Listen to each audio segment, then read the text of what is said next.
everyone, welcome back to the Nello Reads channel. Our first I Don't Work Here Lady story of the day comes from Shell Switch. I'm not moving those carts. I'm a tech that works on electrical equipment. I was wearing a gray uniform with a hard hat. My company's logo is in green on the front of the hard hat and shirt. I'm working at a certain site and went on lunch break. Bought some small tools from a nearby Home Depot, and a burrito from a taco truck in the same area. I went to sit down on a bench near the parking lot to eat my burrito. Some customer from Home Depot came out and walked over to me. "Hey, there's none of the big carts near the store. You should move some." I recognized immediately what was happening, and will usually only say those glorious words once. "Oh, no miss, I don't work here." She just stands in front of me. I take another bite of my burrito. She points at the carts. "That wasn't my cart. I was only buying small tools." "I know you're on your lunch break, but someone needs to move those." "You, too, can make a difference." "What? What are you talking about? Can you just move those?" "No." She stands there for like a solid minute. I'm going at it with my burrito. She walks away. I thought that was the end of it. I grab my backpack, and I'm about to walk away. Lady comes out with some poor soul roped into her antics. "Got you now, you lazy crap. This guy is refusing to do his job. Can't believe people like you want $15 an hour." Whatever employee came out with her says, "He's not our employee, ma'am."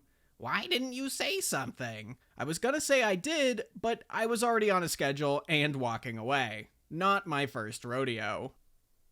I notice a lot of these stories seem to happen at Home Depot. It's like someone sees someone who looks vaguely like they could work in some sort of outdoorsy job like construction and goes, "Oh, they must be an employee." Also, I don't know if it's just me, but this story makes me want a burrito. Our next story comes from Rapsatasm12345. Pick up this dog crap. So, to set the scene, I had just finished work.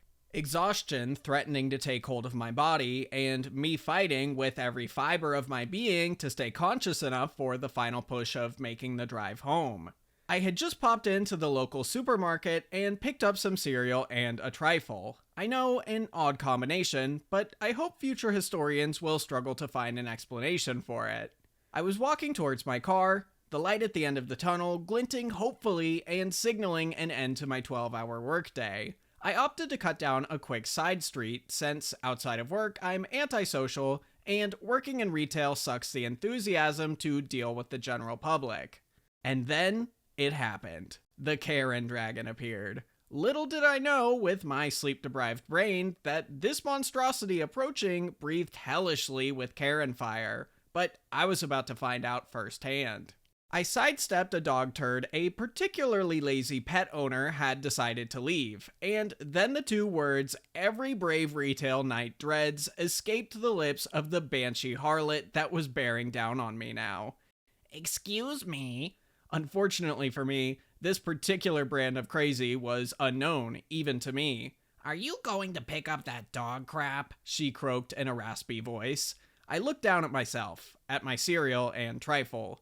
Yup. I was most definitely not the designated crap shoveler she presumed me to be. "What?" I asked back, mystified as to how a random stranger she just accosted in the street should be responsible for cleaning up a random turd.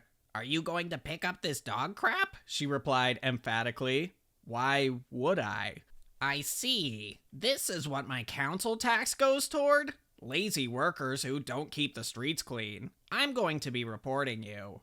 And then, here is where I remembered something I read on another I Don't Work Here Lady post, and it was perfect. "Are you all right, dear?" I asked earnestly. "Do you need me to call someone to come pick you up?"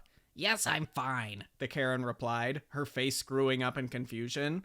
"Why are you going to call someone?" "Because you must either be senile, have dementia, or just be eternally stupid if you think a random person who just happens to be walking in the opposite direction is there to pick up crap off the pavement." "There's no need to be rude," the banshee snarled animalistically, coiling up to deliver the Karen strike.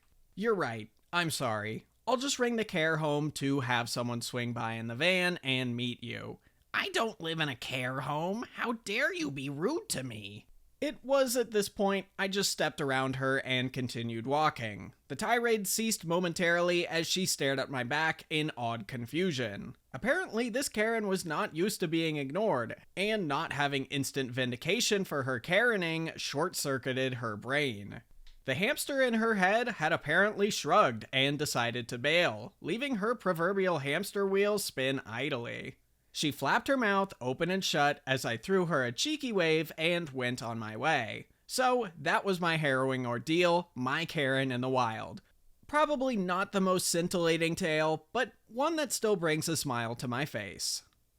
I've gotta say, "Are you alright, dear?" has to be my favorite comeback I've ever read. Like, if somebody has to ask you that question, I think there's just no way you can win that argument. Our third story comes from Birds Aren't Real Too. Do something about that man asleep on the train. For background, I'm a security guard and travel fully uniformed to and from work by train. Transit security in my city wear green or blue uniforms with transit security written plainly on the chest. I was riding home this morning wearing my noise-canceling headphones when someone behind me tears them off my head and starts badgering me. "You shouldn't be wearing these at work. Aren't you going to do anything about these bums sleeping in the seats? It's standing room only, and I need somewhere to sit." No? Give me back my headphones. "What do you mean, no? You're security, so it's your job. Go arrest them or something." "I'm not transit security. Give me back my headphones before I call the cops." "Yes, you are. If you don't do something, then I'll call the transit security office and you'll lose your job. What's your name and badge number?" For background, my company doesn't provide numbered badges, and even if they did, the number wouldn't be unique to me. I tell her this. "Fine, then show me your ID. I want your name so I can report you." "Call whoever you want. I'm not going to give you my address, crazy lady." She breaks out the phone and calls transit security, who tell her they will meet her at the next station. When they arrive, they confirm that I do not work for transit security and actually call transit police to arrest her for stealing my headphones. What a perfect ending. Having someone else pull your headphones off when you're tired and relaxed is probably one of the most jarring feelings I've ever experienced. So I'm glad this lady got to feel the repercussions of this. Our next story of the day is from Snoo Hesitations 5728. First contact with Karens and I Don't Work Here Lady stuff. This was my first time in the USA, my first contact with a Karen, and my first contact with this I Don't Work Here Lady stuff.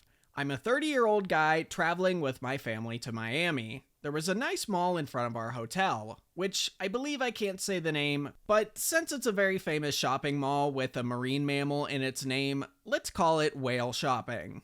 The shopping mall is big and very exciting. It was pretty fun to see different people at the same time and place from all over the world. I went to a clothing store and bought something for myself. Suddenly, a female customer, let's call her Karen, approached me. "Excuse me, do you have this in a larger size?" At first I thought something like, you know what? I want to help this lady. I looked around and found the same shirt in what appeared to be a larger size. "I found this. Take a look." She took it from me and then gave it back. "Okay, I'll buy it." "Okay." I then hand it back to her again. When she stared back at me, I realized what was going on. "Oh, I don't work here. I'm sorry." She took her glasses off. "Okay, can you call the manager, please?" Again, I know I probably made the wrong decision, but it was my first trip out of the country. I really thought that the best thing to do was to try and help and then leave. So I went to a guy at the register and told him what was going on. "That lady thought I worked here. Now she wants to talk with the manager. I just tried to help. I'm sorry." The guy gave me a smile, trying not to laugh, and said, "A wild Karen appears." I got the Pokemon reference, but at the same time, I thought she was a well-known customer named Karen. The guy went upstairs to find the manager. Since I was trying to help, I made one of the most unforgettable mistakes of my life. I approached her and said, "Miss Karen." The guy on the register was, "How dare you? Who do you think you are talking to?" I got pale. I just froze while the entire store was looking. For about 5 minutes, which felt like an hour, she was saying all sorts of things. Slowly, I was approaching the register, as if I was a little deer scared by a wolf or a giant boar. She was following me, of course, step by step. I saw the manager approaching as my great white horse knight, ready to protect me from that dragon. "I demand you fire this lazy moron." The manager took a look at me and I slowly lowered my hands. "This guy tried to help you from what I was told, but he doesn't actually work here." Karen seemed to be satisfied, but wasn't done with me. "You, my race, are just lazy, aren't you?" "Ma'am, if you don't back off and leave the store, I will call the police." So Karen finally left. The guy on the register asked me if I was good and explained to me what a Karen is. The employees realized that I didn't want to leave right away to not risk running into Karen again. They started to joke that I'd never forget my first Karen and that this story would fit well on the subreddit. I met my first Karen, but made some new friends. So, although OP tried to hide the mall's name, a number of Miami locals knew what it was in the comments. So, according to them, OP's experience sounds a lot like ones they've experienced there themselves. So, this might be a mall to avoid. Anyway, I hope you enjoyed today's stories, and I will see you next time.